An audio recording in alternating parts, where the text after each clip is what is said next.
this video, I will be talking about the fourth learning objective of this chapter, the proper sequence of questions. What is the best question sequence? Well, that's a difficult question to answer. However, a researcher should be very mindful about the order of questions because order of questions or the question sequence may serve several functions for the researcher. For example, if your first question is interesting, simple to answer, easy to comprehend, your respondents probably will cooperate more. Your respondent will be involved more throughout the questionnaire. So asking an easy to answer question also teach respondents their role and builds their confidence. That's why it's very important that you start your questionnaire with a very simple, easy to answer and easy to comprehend question. When we think about the sequence of questionnaire, we need to keep it in mind our order bias.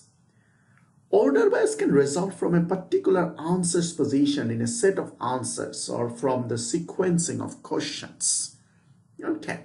For example, if you have a question and the most acceptable or most desirable answer is put first, then probably a respondent will like to choose that answer. Let's take an example.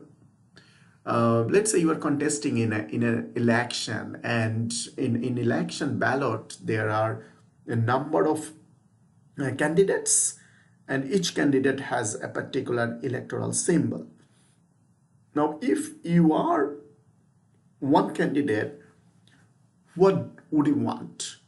What would you want about your election symbol? Should you want that it is the first of the ballot paper, or should you want that it printed last in the ballot paper? Definitely you want that your name and your election symbol appears in the first or at the top of the ballot paper. What do you want? Why do you want that? You want that it comes first because respondents will have a look at first, and probably respondents will have a tendency to choose the one that they see first. In the same way, when we sequence our questions or when we sequence our answers, we need to be careful that probably respondents will be more tempted to choose the first answer, or maybe more careful in answering the first few questions and less careful answering the last questions. So one solution could be we develop a multiple set of questions and we randomly shuffle the questions in each of the questionnaires, each set of questions, so that we can avoid order bias. We also can apply funnel technique.